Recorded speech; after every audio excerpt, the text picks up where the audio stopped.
Good morning 9th class. मैं हूं मनोरमा भारद्वाज। बेटा आज से हम लोग चैप्टर नंबर 3 जिसका नाम एटम्स एंड मॉलिक्यूल्स है वो स्टार्ट करेंगे। नाम से ही पता चल रहा है बेटा इस चैप्टर में हम लोग एटम्स और मॉलिक्यूल्स के बारे में बात करेंगे। हम लोग जानते हैं, हम आपको प्रीवियस वीडियोस में या ऑनलाइन क्लासेस में समझा चुके हैं कि आखिरकार एटम्स क्या चीज़ होती हैं। किसी भी मैटर की बेसिक यूनिट जो होती है वो एटम होती है। मॉलिक्यूल्स की अगर हम लोग बेटा बात करेंगे तो मॉलिक्यूल्स जो हैं वो डिफरेंट एटम्स के कॉम्बिनेशन से बनने वाली एक स्पीसीज़ है जिनको कि आप मॉलिक्यूल कहते हैं। फिलहाल इस वीडियो में हम लोग बेटा लॉज ऑफ केमिकल कॉम्बिनेशन की बात करेंगे। लॉज ऑफ केमिकल कॉम्बिनेशन में हम लोग दो लॉज हैं जिनके बारे में हम लोग बात करेंगे। तो सबसे पहला जो लॉ है बेटा वो है आपके पास में लॉ ऑफ कंजर्वेशन ऑफ मास। नाम से ही पता चल रहा है बेटा कि इस लॉ में हम लोग मास के कंजर्वेशन की बात करेंगे। तो सबसे पहले हम लोग स्टेटमेंट की अगर हम लोग बात करें बेटा तो ये इस लॉ की स्टेटमेंट ये कहती है मास can neither be created nor destroyed in a chemical reaction. किसी भी केमिकल रिएक्शन के दौरान किसी भी सब्सटेंस के मास को ना तो क्रिएट किया जा सकता है ना ही डिस्ट्रॉय किया जा सकता है। इसको हम लोगों ने सिंपल लैंग्वेज में भी आपको समझाने की कोशिश की है कि लॉ ऑफ कंजर्वेशन ऑफ मास का आप दूसरा स्टेटमेंट कुछ इस तरीके से दे सकते हैं कि किसी भी केमिकल रिएक्शन के दौरान किसी भी जितने भी रिएक्टेंट्स हैं बेटा उनका टोटल मास जो है प्रोडक्ट्स के टोटल मास के इक्वल होगा। हम यहाँ पर आपको एक जर्नल इक्वेशन के थ्रू समझा रहे हैं। मान लीजिए कि आपके पास में एक जर्नल रिएक्शन है जिसमें आपने कहा है कि A प्लस बी कन्वर्ट हो रहा है C प्लस डी में। इसका मतलब कि A प्लस बी जो है वो रिएक्टेंट है। जो भी लेफ्ट साइड आप चीज़ लिखते हैं वो रिएक्टेंट है और जो भी प्रोडक्ट साइड आप चीज़ लिखते हैं उसको आप प्रोडक्ट कहते हैं। इसको हम बता चुके हैं आपको प्रीवियस क्लासेस में। तो हम आपको पहले ही बता चुके हैं बेटा कि रिएक्टेंट्स को हम लोग लेफ्ट साइड लिखते हैं जबकि प्रोडक्ट को बेटा हम लोग राइट साइड लिखते हैं।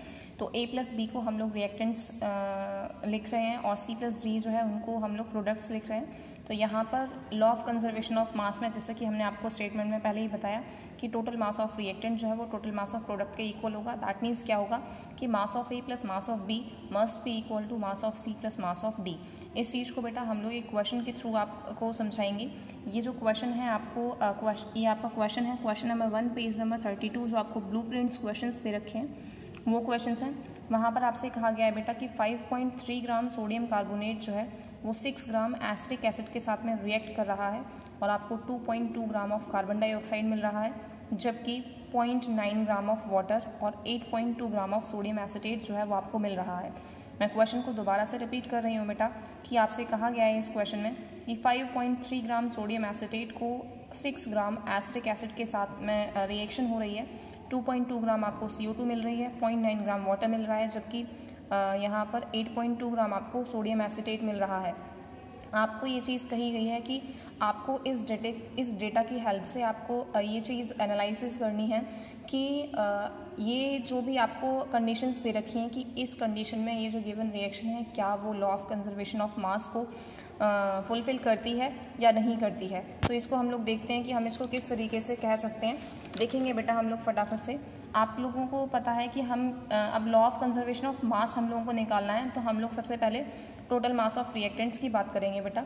तो रिएक्टेंट्स हमारे पास क्या है, सोडियम कार्बोनेट और एसिटिक एसिड जो है वो आपके पास में रिएक्टेंट है। तो mass of sodium carbonate plus mass of acetic acid. Mass of sodium carbonate बेटा आपको 5.3 ग्राम आपको क्वेश्चन में गिवन है। इसी तरीके से मास ऑफ एसिटिक एसिड आपको क्वेश्चन में 6 ग्राम जो है वो गिवन है। अब आपने टोटल मास ऑफ रिएक्टेंट करने के लिए इन दोनों के मास को आपने टोटल किया और आपने पाया कि जो टोटल मास ऑफ रिएक्टेंट आपके पास में आ रहा है बेटा वो 11.3 ग्राम आ रहा है।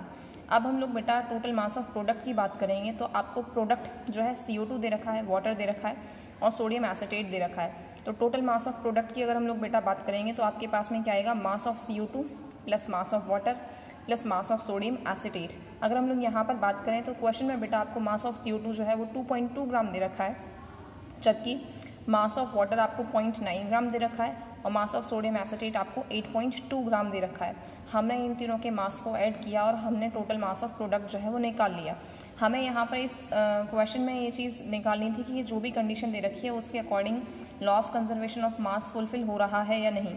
तो देखेंगे बेटा कि टोटल मास ऑफ रिएक्टेंट आपके पास 11.3 है और टोटल मास ऑफ प्रोडक्ट भी आपके पास में 11.3 निकल के आ रहा है। और law of conservation of mass यही कहता है कि total mass of reactant must be equal to total mass of product. तो इसका मतलब बेटा क्या हुआ कि ये जो रिएक्टेंट और प्रोडक्ट का जो टोटल मास है वो एक दूसरे के इक्वल आ रहा है। इसका मतलब कि जो गिवन कंडीशन है उसमें लॉ ऑफ कंजर्वेशन ऑफ मास जो है वो फुलफिल हो रहा है। तो ये चीज़ जो है आपको शो करनी थी, तो हमने इसको शो करके दिखाया है। नेक्स्ट बेटा हम लोग क्वेश्चन की बात करेंगे। वो क्वेश्चन है आपके पास में law of constant proportion. Next law है ये आपका लॉ ऑफ कांस्टेंट प्रपोर्शन, जिसको कि आप लॉ ऑफ डेफिनेट प्रपोर्शन के नाम से भी जानते हैं। इस लॉ की अगर बेटा मैं बात करूं तो हम आपको इसको चैप्टर नंबर 2 में जब हमने आपको कंपाउंड पढ़ाया था तब हमने इसको आपको इनडायरेक्टली जो है इसको बहुत अच्छे तरीके से एक्सप्लेन किया था। तो फटाफट से इसको मैं आपको रिवाइंड कराऊंगी कि हमने आपको वहाँ पर क्या चीज़ बताई थी। आपसे यहाँ पर कहा गया है कि इस लॉ के according to this law in a chemical substance the element are always present in definite proportion by mass. आप प्रपोर्शन की जगह पर बेटा रेशियो भी कह सकते हैं, अगर आप लोगों को सुविधा लगे तो जैसा आप चाहें आप वैसा कर सकते हैं। तो इस लॉ में आपसे बेटा ये कहा गया है कि किसी भी केमिकल सब्सटेंस में, किसी भी केमिकल कंपाउंड में, किसी भी एलिमेंट के जो एटम्स होते हैं उनका मास हमेशा डेफिनेट प्रपोर्शन में होता है, हमेशा कांस्टेंट प्रपोर्शन में होता है। इस चीज़ को हम लोग आपको एक एग्जांपल के हेल्प से भी समझेंगे बेटा। आपसे यहाँ पर कहा गया है कि in a compound such as water the ratio of mass of hydrogen to the mass of oxygen is always 1:8। इस चीज़ को मैं आपको पहले भी समझा चुकी हूँ कि एक कंपाउंड जो कि जैसे कि हमने एग्जांपल लिया है वाटर का, उसमें हाइड्रोजन और ऑक्सीजन का जो मास का रेशियो होगा वो बेटा हमेशा 1:8 होगा। समझने की कोशिश करेंगे। हम लोग जानते हैं कि H2O का मास बेटा वाटर का जो केमिकल फॉर्मूला होता है वो H2O होता है। तो हम लोगों ने हाइड्रोजन और ऑक्सीजन का रेशियो निकाला है। हम लोग जानते हैं कि हाइड्रोजन का एटॉमिक मास बेटा 1 होता है। इसको मैंने आपसे कहा था कि अभी आपको इसको लर्न करना पड़ेगा। अब हम इसको इस चैप्टर में डिस्कस भी करेंगे, बट फिलहाल आपको इसको थोड़ा सा याद करके ही काम चलाना पड़ेगा कि हाइड्रोजन का एटॉमिक मास 1 होता है। तो यहाँ पर बेटा हाइड्रोजन के 2 एटम्स हैं, इसलिए आपने यहाँ पर 2 कंसीडर किया है। ऑक्सीजन के एक एटम का एटॉमिक मास अगर हम लोग बात करेंगे बेटा तो वो 16 होता है। हम इसका सिंपलेस्ट रेशियो निकालेंगे तो इसका जो सिंपलेस्ट रेशियो जो होता है वो 1:8 होता है। ठीक है। अब अगर हम लोग बेटा बात करें कि 1:8 होता है बाय मास, तो हम आपको यहाँ पर यही चीज़ बताना चाहते हैं कि हाइड्रोजन और ऑक्सीजन जब वाटर में प्रेजेंट होते हैं तो उनका जो रेशियो होता है वो बेटा हमेशा 1:8 होता है। ठीक है।